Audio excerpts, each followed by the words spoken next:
ए मोरे बाबा ए भोले जोगिया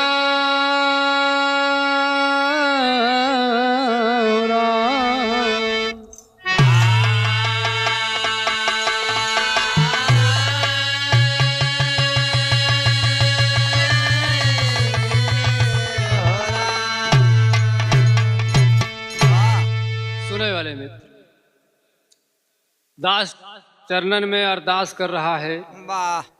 आप लोग महान हैं, समझदार हैं।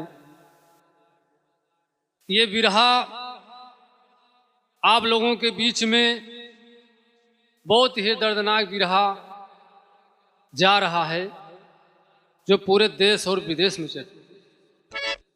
बिरहे का शीर्षक है हाथरस कांड।